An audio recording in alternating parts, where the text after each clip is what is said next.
Good morning. I'm Dr. Ashte Collins, and I'm a nephrologist and associate professor of medicine at the George Washington School of Medicine and Health Sciences. I'll be your moderator for today's session entitled A Patient-Centered Approach to Kidney Health Prevention and Wellness. Our goal today is to provide the tools and knowledge about managing your preventative health, as well as sharing information about navigating barriers to high-quality kidney care. Before we get started, allow me the pleasure of introducing you to all three of our panelists in the order that they are speaking. First up is Dr. Bradford. Dr. Bradford is a family physician at the core faculty in the Family Medicine Residency Program at the University of Maryland, Capital Region Health. She has a wealth of experience working with underserved communities and addressing complex healthcare needs through a social justice lens. Dr. Bradford aims to apply a community-based primary care model to partner with patients, interdisciplinary teams, and community-based organizations to improve health literacy and to deliver both high-quality and equitable healthcare. Our second panelist is Carrie Leach. Carrie is the Regional Vice President of Clinical Services and Strategies at HealthMap Solutions. She manages the clinical teams that are responsible for engaging with providers and members in HealthMap's Kidney Health Management Program. Throughout her career as both a registered nurse and clinical operations professional with over 20 years of experience in the kidney health industry, Carrie has demonstrated expertise in managing clinical programs and expanding patient services to improve access to care. Our third and probably most important speaker, because this is the one who relates the most to many of our audience, is Fallon Bell. Fallon was born and raised in Chicago, Illinois, and was diagnosed with a rare hereditary disorder called focal segmental glomerulosclerosis, or FSGS, at the age of 20. It did progress to end-stage kidney disease, which required in-center hemodialysis for 5 years. She received her first kidney transplant in 2009, followed by a second transplant in 2016. She is currently a dialysis nurse and has a passion to care for and educate others living with kidney disease. We'd like to encourage everyone joining in to please type your questions and comments into the chat box, and we'll do our best to get to all of the questions during the Q&A segment at the end of this talk. Now that we've gotten that moving, we're going to turn it over to Dr. Bradford. Dr. Bradford, could you please provide an overview for our audience for how you work with patients to prevent and manage chronic disease?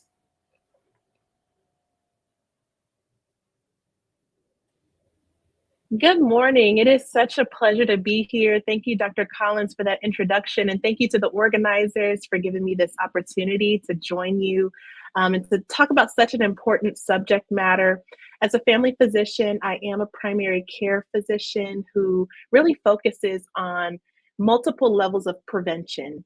And that includes, once a diagnosis occurs, to maintain a person's optimal health and wellness. So let's talk about how we promote kidney health, specifically focusing on equity and wellness.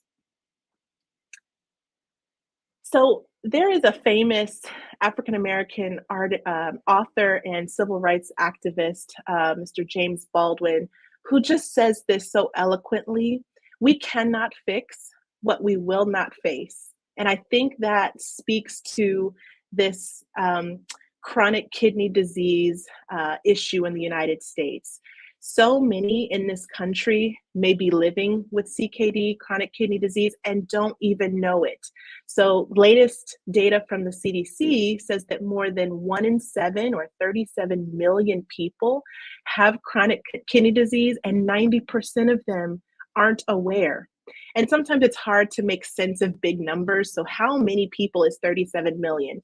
Well, that's almost the size of the population of the entire state of California. That's how many people live in the United States with CKD, and then 90% of those don't even know it.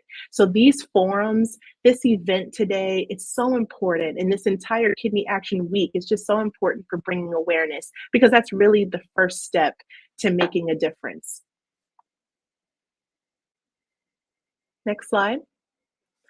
And how, as a patient, can you take ownership of your health and change the tide with CKD, I really think it starts with A, being aware and being diagnosed, but then really partnering with a primary care advocate.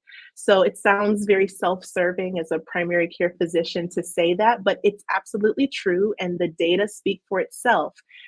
Parts of the country that have the highest density of primary care physicians and providers also have the best health outcomes and longer longevity, and particularly in underserved minority populations. There was just a study last year in JAMA that demonstrated communities with higher populations of Black primary care providers also had the highest health outcome data in those places.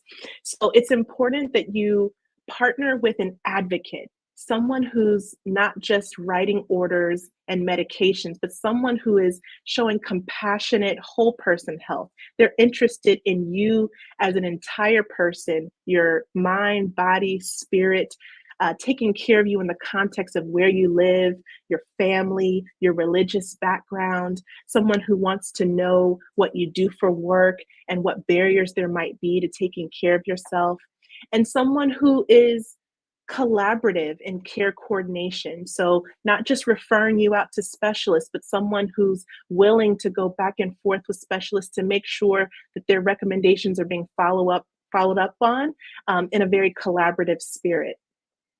And then you want a primary care advocate who's really engaged in all the stages of your care. So, starting with disease prevention, that's before any diagnosis has even been made, but then early detection. So, doing appropriate screening tests in appropriate intervals to prevent disease or to detect it early on.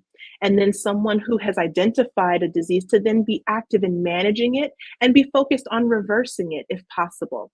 And then lastly, a primary care advocate who's interested in really monitoring disease progression and complications and mitigating further risks to the patient. Let's be honest though, not everybody is fully aware of how to take care of one with chronic kidney disease.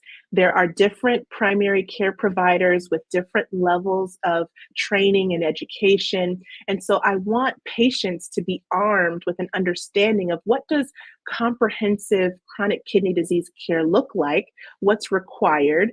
And I want to highlight this graphic that shows kind of the mainstays of therapy. So first, we want to treat the underlying cause. The top two causes of chronic kidney disease being diabetes and hypertension, but there are many other causes. So we want to treat those underlying causes, and then we want to manage the risk factors. So in orange, you can see some of the things that patients can really take ownership of. So their physical activity, the plant-based diet, glycemic control, that's your sugar control, weight management, blood pressure management, lipid management. Those are things that you can control through lifestyle. And then halting disease progression. So in partnership with your primary care advocate, you're going to talk about some potential genetic tests and other counseling strategies for modifying your risk factors and looking for judicious ways to use medications and also protecting yourself via immunization. So altogether, this is a partnership, not just the physician, not just the patient, but together you can form this comprehensive care model for CKD. It is true that not all risk, though, for chronic kidney disease is created equal. There are particular populations that are at higher risk of CKD, and we have to be honest about that if we're going to actually address it. So this graphic shows you again the top two causes of CKD being diabetes and high blood pressure. Well, it also just so happens, or is it, that Black, Hispanic, and Native American communities are disproportionately affected by diabetes and hypertension. So then it makes sense that if diabetes and hypertension are the top two causes of CKD, and those communities have higher rates of those chronic diseases, then they also have higher rates of CKD. And it's not because these populations are inherently broken. It's not because they have some underlying genetic predisposition. Truthfully, it's a systemic and historical marginalization that's founded by racism in this country that have really created these economic, social, geographic factors that increase the risk of diabetes and hypertension and therefore CKD in Black, Hispanic, and Native American populations.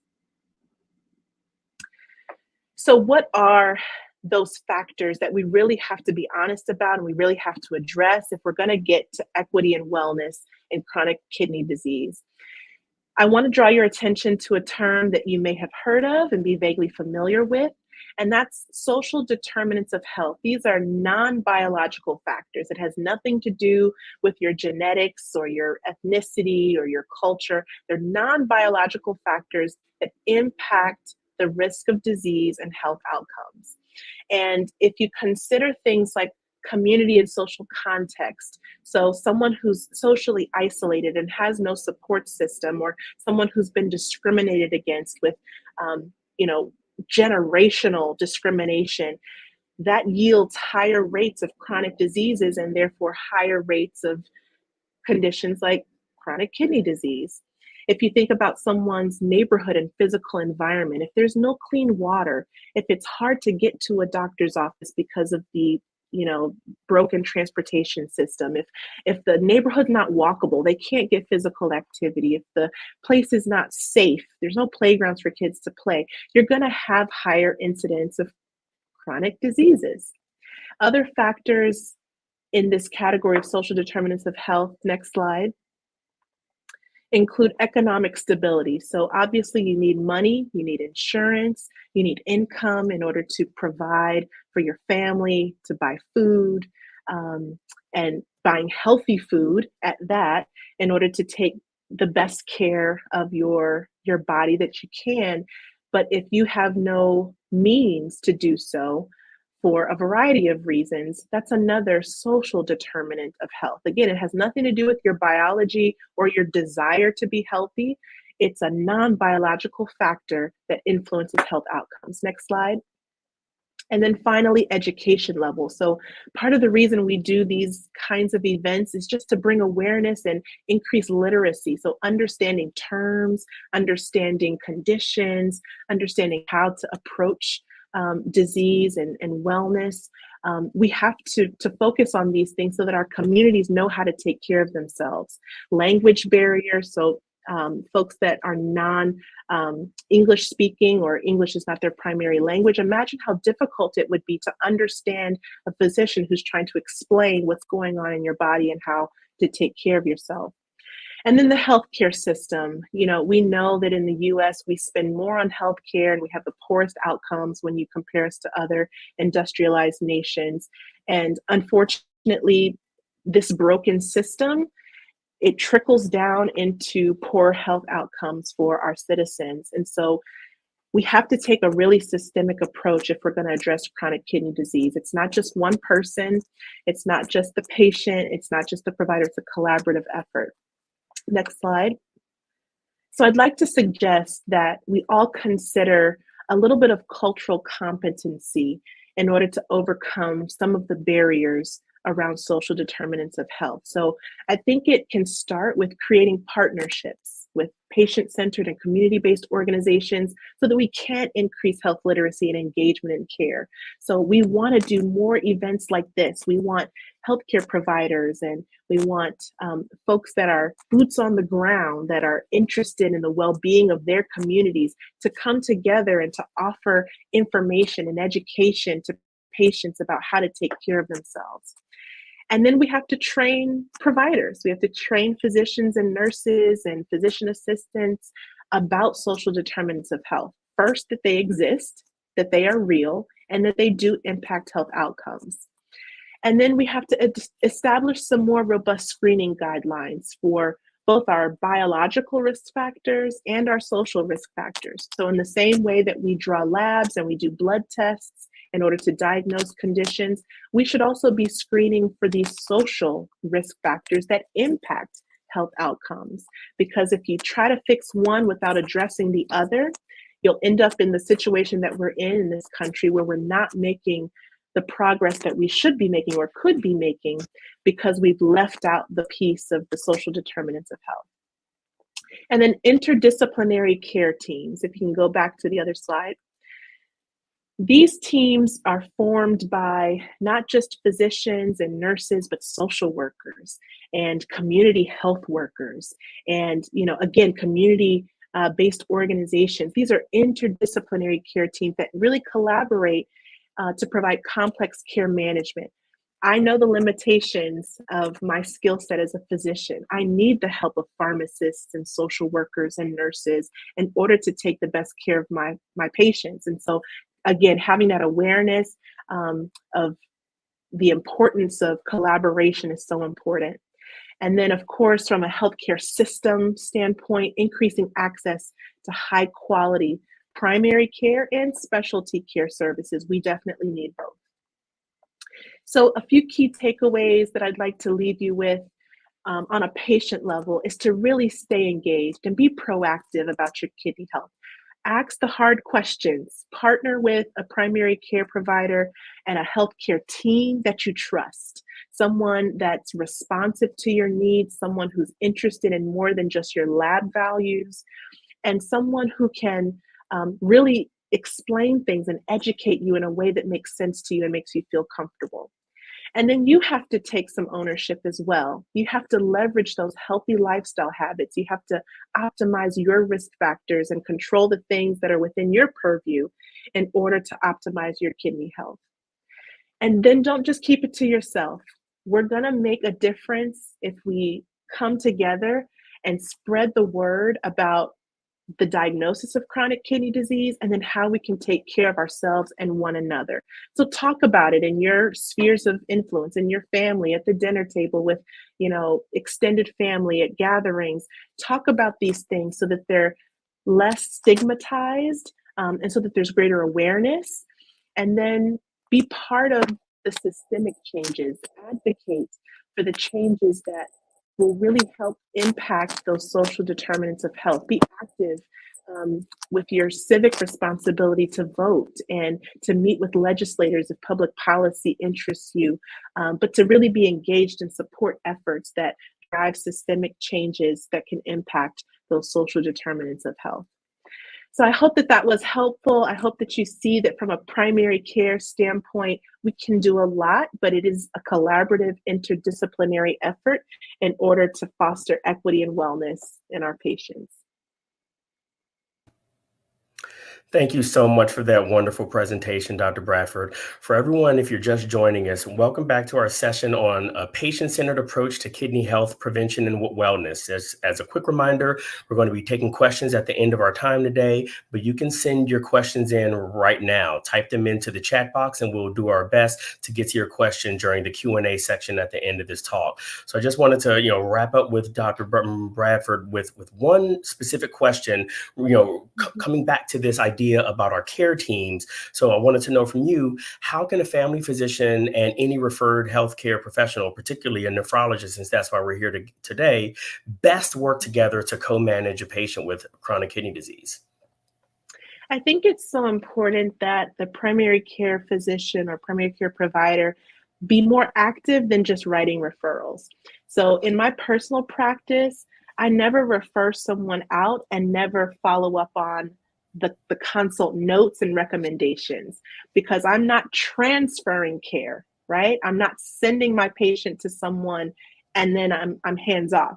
What I'm doing is, by writing referral to a nephrologist, I'm saying, hey, can you join me in caring for my patient? So I ask my front desk to, request to notes, and if there's any medication changes, I want to be aware, because how difficult is it to send mixed messages to our patients where one doctor's telling you one thing and another's telling you something else? It's confusing and it doesn't foster the best outcomes. So again, I think it's being actively engaged in this collaboration between PCP and specialists. It's following up on those notes and being aware of who you're sending them to as well. I tend to only refer out to folks that I know I can reach out to and who respond to me, so that we can do the best that we can for our patients.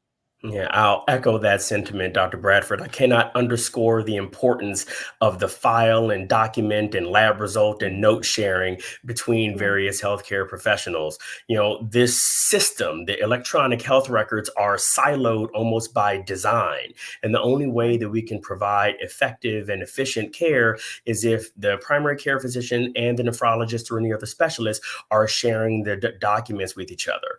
When That's right. you send that patient to my office, you can't read my mind. You're not in that room with me while I'm, interacting with the patient that you're asking me or inviting me to Right. collaborate with you to take care of. So it's my duty to make sure that I document on our mutual patient in a way that lets you understand the rationale behind whatever medical decision that I made, because you are still at the center of this.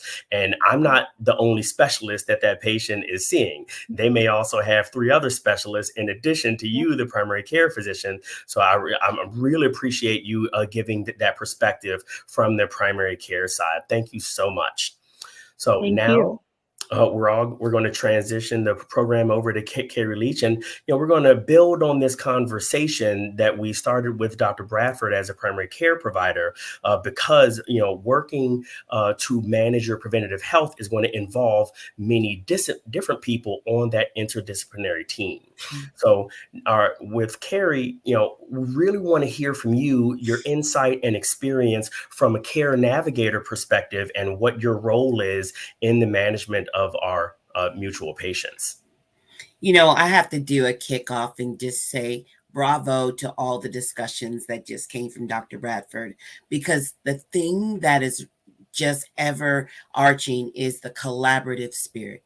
Care navigation is exactly that, a collaborative spirit where we're looking from the interdisciplinary impact from social work, dietitians, pharmacists, and then referring back to either their primary care or specialist, making sure the member is truly understanding their care, that they are following up with care, and then really just doing a strong assessment. Care navigators become that arm for a member to just be a proponent, to just be that support mechanism and do the forever constant check ins. Dr. Bradford brought up social determinants of health. That's a big piece. That's a big piece in the conversation. But it begins with the general piece what a care navigator needs to do: assessment. Let's understand, if you understand what's happening with your disease progression, let's understand if you recognize the different remedies that are available to you. Let's also collaborate with you to understand if you know what's available to you from a social determinants health perspective as well. So care navigation, it is that collaborator spirit that impacts the member directly. We work with them daily, weekly, monthly to make sure that we are encouraging them around follow up and follow up need, making sure we're getting down to the basics of, are we really doing medication adherence? Are we looking at where we have some drug interaction or duplicity? We will do a medication review, work through those understandings. Is it that you just don't understand your medication regimen? It is a very intimate discussion, one on one with the member, to help them, or I should say, partner with both primary care and nephrologists, to making sure that that care delivery you've done in the office, we are just reiterating and encouraging them to be a health partner. Awesome. Thank you so much for that. Of course, at the end of the day, what are we trying to do here for our patients with chronic kidney disease or even end stage kidney disease? We can come up with our fancy medical regimen and say, do this test, take this medicine, replace this one medicine with another. And many times, those social determinants of health can literally impact or impede that patient's ability to make those changes and navigate it. So, what I want to know from you, Carrie, is how do you go about addressing those social determinants of health when you're trying to marry them with the actual changes in the medical regimen after they see both primary care physician and nephrologists. If you can give us some examples of times when you've faced a challenge where identifying the social determinant of health was really the main issue, and that once you addressed it, we're able to get a better outcome on the other end. We talk about access. Typically, we always say access to care, and many people think that that access to care is just simply getting to the physician's office. But sometimes the access to care is simply picking up your prescriptions from the pharmacy. We've worked with a particular individual. I have to use this because it's such a great success story, and then I'll give you another piece where we had an individual, we saw the adherence just was sitting at like a 30%. What's happening? Why are we not seeing you pick up medications? Well, they only had so many vouchers, and they were using those vouchers either to pick up food or go to the physician. That route did not include going to the pharmacy. Work with the member. Now they're on a mail order and they're on a 90-day prescription rate. That simple discussion with the care navigator, look where we were able to close that gap. Now the adherence rate at 100%. Or we'll use another one, for example. We see an individual is constantly using a hospital ER for care. Turns out when they work with the social worker and they were working with their case manager, their digit of birth was off by 1 day.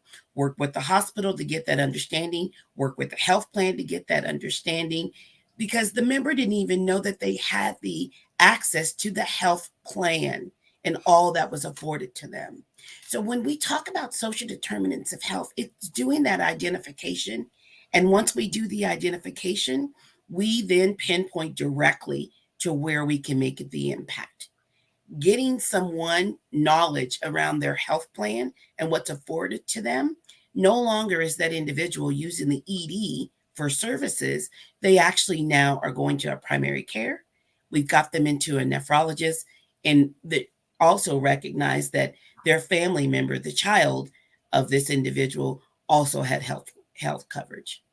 That's awesome. I learned a long time ago in training that no matter what discipline of medicine we work in, Mhm. 10% of it is going to be psychiatry, not necessarily a mental health disorder, but much more so there's the physical problem that the Yes. patient is experiencing, and then there's also how that patient perceives their own health issue, and that can affect how they respond to therapy, whether they even present for therapy or adhere to our treatment recommendations. So, can you speak for a moment about how someone's mental or behavioral health can either positively or negatively impact their care, and what care navigators can do to help? Perception is key. I love that you pitched that question, and even that we've all recognized how someone perceives their kidney disease or that they have kidney disease is truly the start of where we have success. Behavioral health, it's interesting because it's come in the limelight more and more over the last few years. And it is part of the discussion for the chronic kidney diseased individual for quite some time. We wanted to understand how they understood disease. Well, we also want to do some depression screening Mhm. because, as we all know, we used to call it kidney failure and then have now pivoted to kidney disease because they saw the language of failure as being something such a negative connotation. Now we say it's a disease process. We're taking you through that life journey, but we look at doing depression screening to help them us and them understand where we may have some barriers and then some gaps. It may be that we need to do some social referral. We may need to do some social work, um, deeper review and assessment and one-to-one analyses, or it just may. How is your perception and where do you really see yourself in the trajectory of this journey regarding kidney disease? So, our care navigators, we talked about their assessment and what they do around SDOH. They do a stronger assessment around behavioral health. They really want to get to the root of how we see depression, particularly pending or in its active state. We want to make sure that we're assessing pre-visit to a doctor and post-visit to a physician, because then we'll understand whether or not it is just a perception concern or that they're truly having some type of barrier and issue. So care Absolutely. navigators, it's that one-on-one collaboration. Yeah, no, thank you so much for that. I think that reminds me, when people come to my office and they're being referred for chronic kidney disease, the first thing that they're thinking is that they're on the very first visit, they're going to be told that they need to start, dialysis. So very often, after I review the labs before walking into a patient's room, I'll introduce myself and say, "Hi, I'm Dr. Collins. You do not need dialysis. Now, let's recheck your blood pressure, and it'll likely be 20 points lower on the second check because of how that patient may Yeah, have that's outstanding. perceived that their own kidney disease." So the last question I have for you in this regard is really about how patients synthesize information. We have some people who need to just see it, some who need to hear it, some who need pamphlets, some who need examples put in front of them. So as a care navigator, what resources are you using to give to either providers or to the patients to really serve as that facilitator to help our patients through their kidney disease journey? So let's do the member first or the patient first. We're going to use all things above. We're going to try to meet you where you are. If that is a text communication where we send you a link in order for you to read, because we're in a virtual world, everyone's going to the web, but we want to make sure we web drive you to the right location so that it does not become a Dr. Google type of circumstance. But we also then share pamphlets. We will constantly send you a postcard reminder. Did you get your annual wellness visit? Have you gone and gotten your flu shot? We will do a lot of postcard campaign, letter campaign, of course, still doing the one-on-one reach out by phone. So we use every avenue for outreach. We don't want to limit it to just being that phone. Then when we talk about the provider, we go and meet you in person. We also do that virtual, but we're sharing it from a quality perspective because we want to be able to tell you all members that are in your practice that are affected by kidney disease and what is happening with them, where they may not be on an ACE or an ARB, where they may not be, on a particular statin. We'll give out those particular recommendations. We'll show those different providers where the utilization is high. We'll also show those providers where we may have that patient population that are scoring higher from a behavioral health circumstance and where those things are standing out. We will give a full quality analytic to the provider so that they can understand what's happening with those members. So whatever comes from our care navigators, from their full care planning, we deliver from a quality perspective and give recommendations. Awesome. Now, my last question for this session is actually what some people could have referred to as the first question. There are some members of our audience who had never heard of a CareNet navigator or not even realizing that one could be critical to the management of folks with chronic kidney disease or chronic disease of any kind. Yeah. So how would a patient get access to someone in your position to provide the excellent assistance that you can provide? Your health plan is your first go-to to find out that level of information. Most health plans all have care navigators. And if you are a health plan that I am doing third-party management within from Health Map, we reach out to those members and make ourselves known. Pay attention to your health plan and what they have available to you. Care management, case management, or care navigator, all synonymous, saying the same thing. Awesome. That is where you'll get that discussion around CKD. Thank you so much. Many of our under-resourced patients might not even realize that they are not under-resourced. They might just be undereducated on all of the services that are available, particularly those who have these health plans, but don't spend enough time on the document. If you're employed and this comes as part of your employment benefit, use every benefit at your disposal. And having access to a CareNet navigator is an important part of that. So, Ms. Carrie, thank you so much for your Thank you so time much. today. So just as a reminder to everyone else, if you're just joining us, welcome back to our session on a patient-centered approach to kidney health prevention and wellness. We will be taking questions at the end of our time today, but you can submit your questions right now, and we'll do our best to get to all of the questions at the end of this talk. So we've heard from two providers who can help patients manage their preventative health. Now I'd like to turn it to our VIP who has lived through the experience of having been diagnosed with and managing their own kidney health. So now we have Fallon Bell with us. Can you give us a brief overview of your diagnosis and journey with kidney disease? Hi, good morning, everyone, and thank you, Dr. Collins. Absolutely, would be more than happy to share with everyone. I actually love doing this. I was first diagnosed with kidney disease around the age of 20. I had a lot of swelling in my body, primarily in my legs, but learned that it was different places in my body as well. I did go to the emergency room a couple of times, and in the emergency room they told me to wear some compression stockings, keep your legs elevated, and they gave me a water pill to help get rid of the extra fluid out of my body.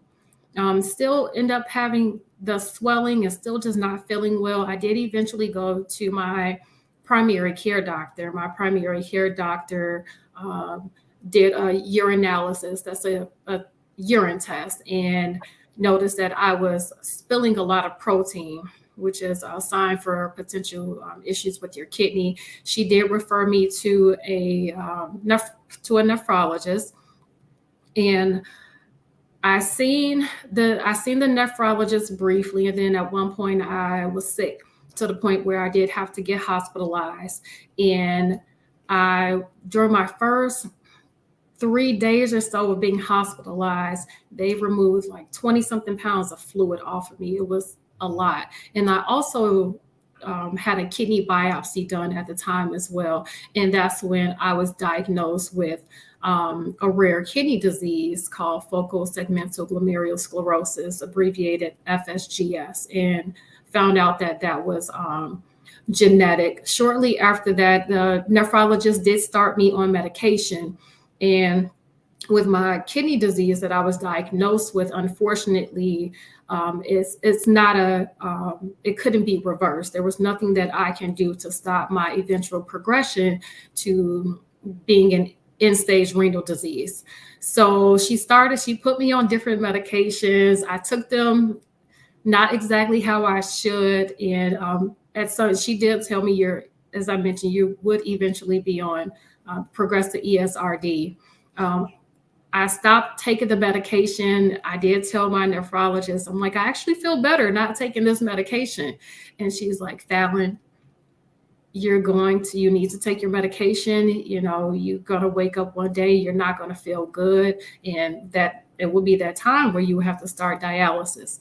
And it was roughly about a week later, I woke up, did not feel good, and I did have to start dialysis. I did hemodialysis for about 5 years. And as Dr. Collins mentioned, I did get my first kidney transplant in 2009. During that time, while I was hospitalized, I was inspired to pursue nursing. And I ended up going to nursing school in a couple of months, 2 months or so before I was graduating nursing school. My transplanted kidney had rejected, and I had to start dialysis again. Very scary time. Didn't know what I was going to do, but thankfully everything worked out. During that time, when I started my second round of dialysis, I had finished nursing school. I had my nursing license. Like, how am I going to now I'm going into a career, like how, what is this going to look like? How is this going to work? But I was able to figure it out. And I worked in a hospital. I worked the night shift 3 days a week, 7 p.m. to 7 a.m. And when I was done with my shift, I went to my dialysis. My dialysis treatment for 4 hours, went home, got sleep, and sometimes I had to do that all over again. So I did that for 3 years. And then in 2016, I was blessed to receive a second kidney transplant. And it has been going great. Both experiences have been different. This past January, I did celebrate my 8th kidney transplant anniversary. So super happy about that. And now and that has also inspired me to be a nephrology nurse. I've been a peritoneal dialysis nurse. I did anemia management, and now I work for Strive Health, where I am a RN care manager, which is what Carrie had hit on, just with like care manager, patient navigator, just meaning the same thing, where the focus population for the company I work for are patients with CKD and end-stage renal disease.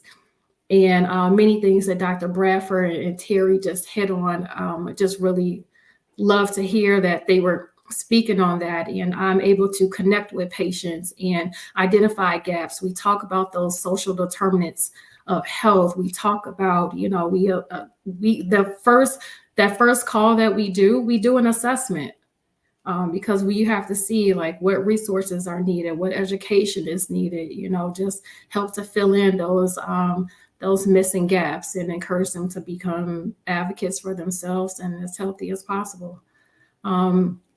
Also, with my kidney disease being genetic, my mother and my aunt, they also had we were all diagnosed with the same kidney disease as well. All right. Well, thank you so much for being so brave and sharing your story, because I think for many in our audience, this is a very relatable story where they kind of felt like their kidney disease kind of came out of nowhere. And while for some people it really is related to how much physical activity they're having, what's in their diet, how much exercise they're doing, there really is this genetic component that affects so many people with kidney disease, and many times the detection of it in one person can kind of inspire many other members in the family to go get checked out. So my first question for you is, did you find out and then your mother and aunt went to get checked out, or were you the third in this kind of pattern of familial kidney disease? So my aunt, she was diagnosed first. And like I used to, like when I was younger, like just a kid, like myself and my cousin, which is her son, would like play around in the waiting area. Like I didn't know what was going, like what it was, we just knew that she was there at the center, as what she referred to it as. I was the second one to get diagnosed. And then my mother, she ended up getting diagnosed.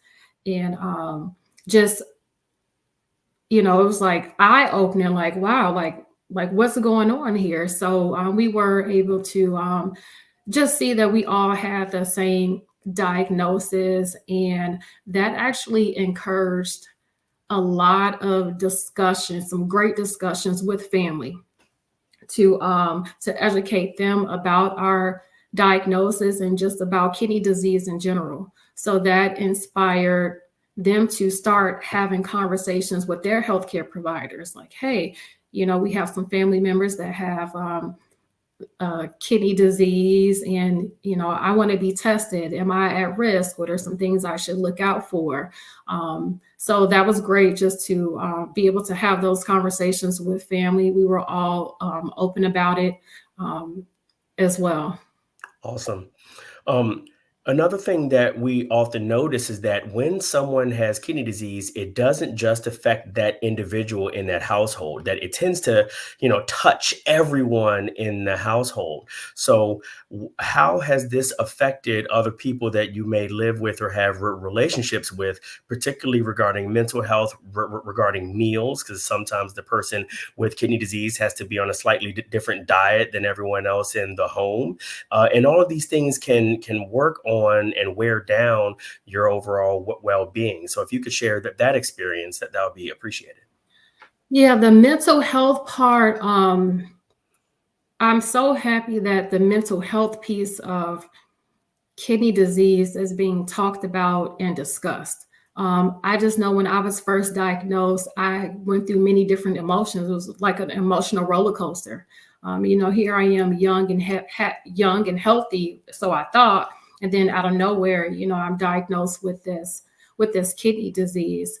Um, so that was tough, but I had a really just relied on my faith with God, and I had a really great support system as well that was like right there with me along the way. One thing that I always talk about, I do wish, and I encourage different people that I talk to with kidney disease. I encourage them to, um, if you if you need help processing some different emotions that you're feeling just with your diagnosis, whether it's new or not, always, it's okay to ask for help. Connect with different support groups and organizations. Connect with, try to connect with people that have gone through what you have gone through, or so that can be helpful as well. That was something, because even as I started sharing my story with people, it would help my mental health as well. So it's therapeutic, on both ends. People have thanked me for sharing my story, and, they were scared. I offered them just some relief, and it was just some good conversation back and forth. I would even ask my parents, like, oh my, how did you guys deal with, just having a child and out of nowhere your child is sick, just how they, handled it. But they handled it like pros, because my dad, he also was diagnosed with kidney disease as well. Oh, wow. His was due to high blood pressure and diabetes.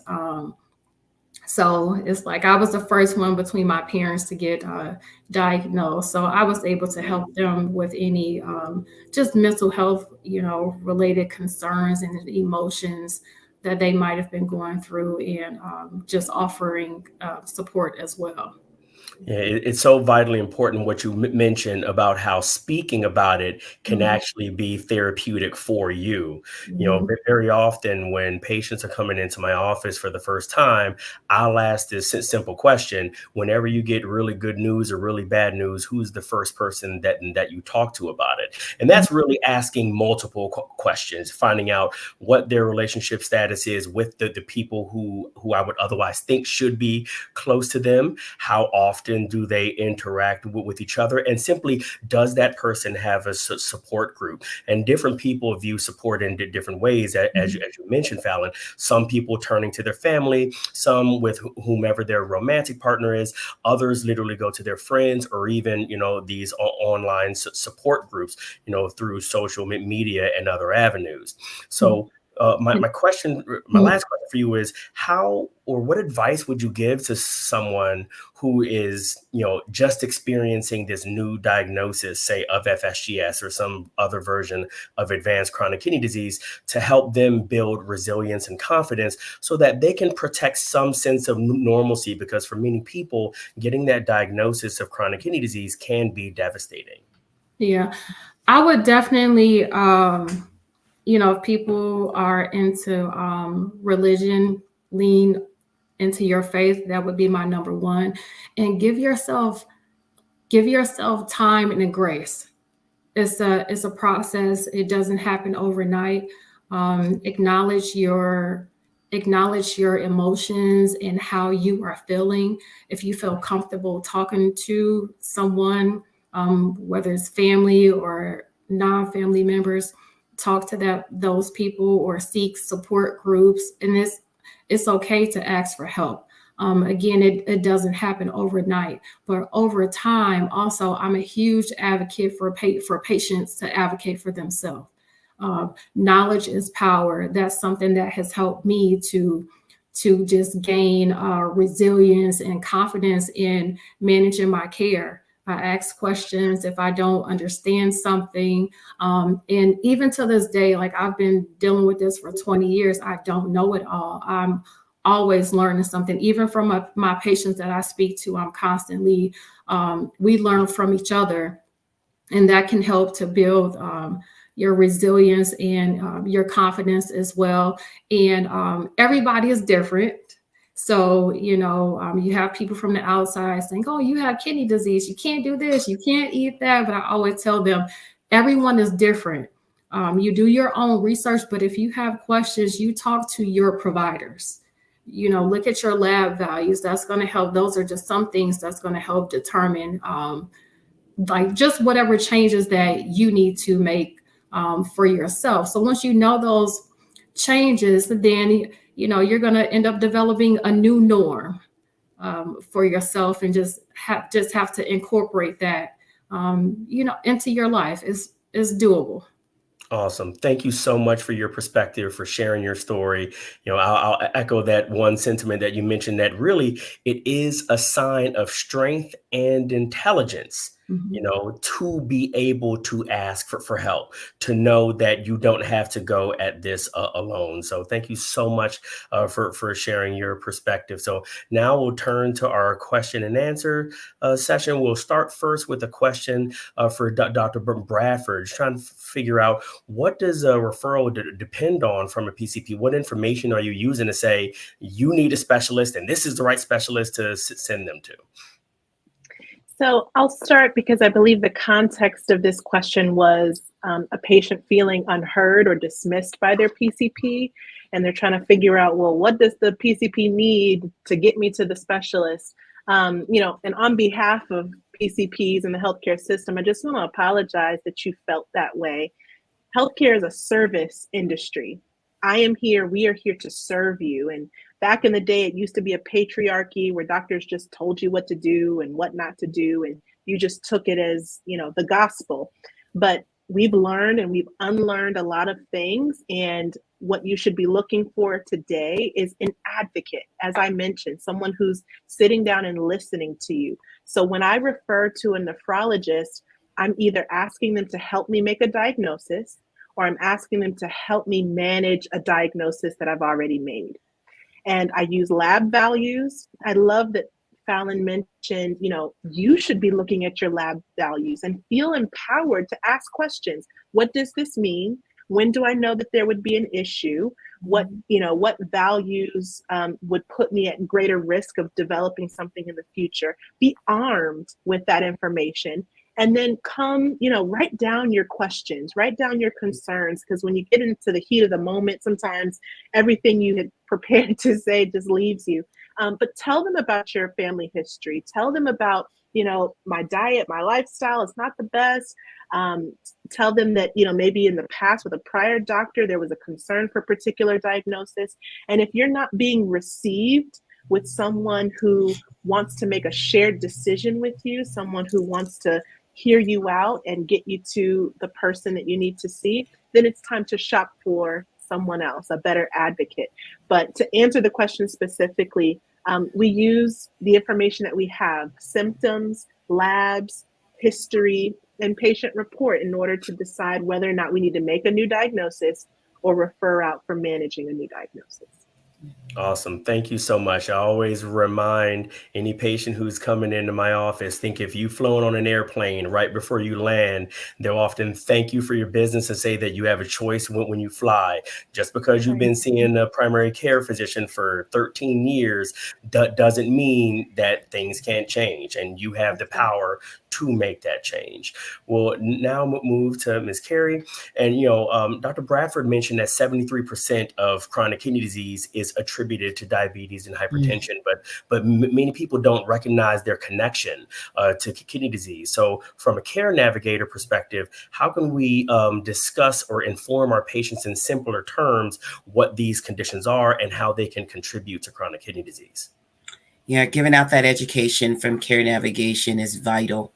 We do that discussion around that connection of diabetes with chronic kidney disease, but we also talk about just your medical management to the diabetes itself. Being a care navigator or being a care partner, let me say it in that fashion, for anyone with CKD, it's not just saying CKD, it's saying all of the other comorbids, whether you have high blood pressure, whether you have diabetes, how are they being medically managed? What's happening with the medications that you're taking? What's happening with your hemoglobin A1C? Because slowing the progression is slowing the exacerbations, or when you have flare-ups from diabetes or a flare-up from high blood pressure. We have those discussions to help them understand that interlinking and how it connects with chronic kidney disease. So we'll talk about your hemoglobin A1C. We'll talk about that regimen of what you're doing around diabetes. And we're going to talk about nutrition. Nutrition is the one piece that we keep leaving out, that it is vital of a discussion, because there is a thing of food insecurity.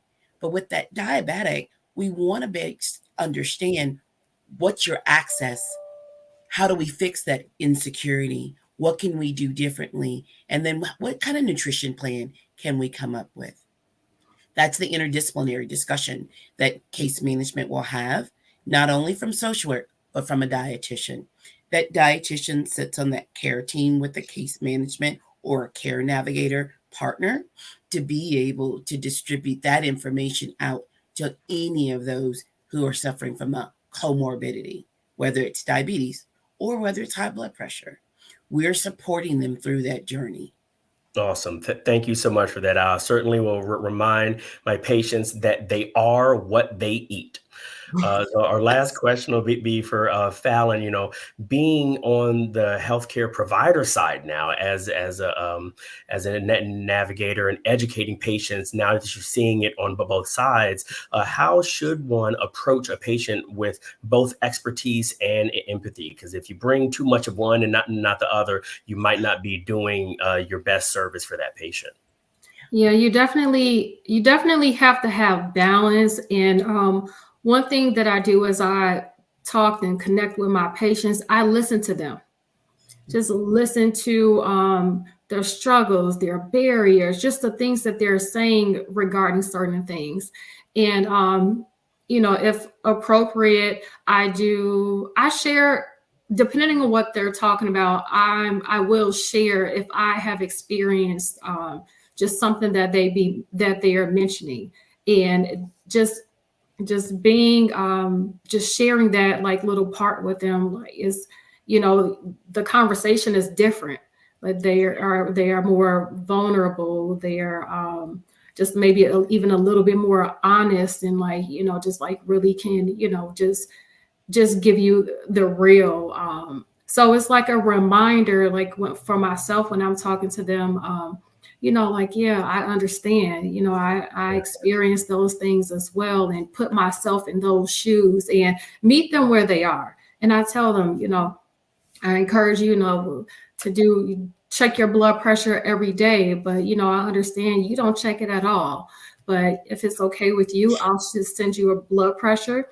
And just to start, just check it. Let's start checking it a couple of times a week, and just explain the importance of it. All right. Well, thank you so much for your perspective. I'd like to thank Dr. Bradford, Ms. Carrie Leach, and Fallon Bell. Thanks to everyone in the audience for your wonderful engagement and for your full attention. Our session coming up next is Supporting Loved Ones with Kidney Disease, the Tale of a Care Partner. Have a great day.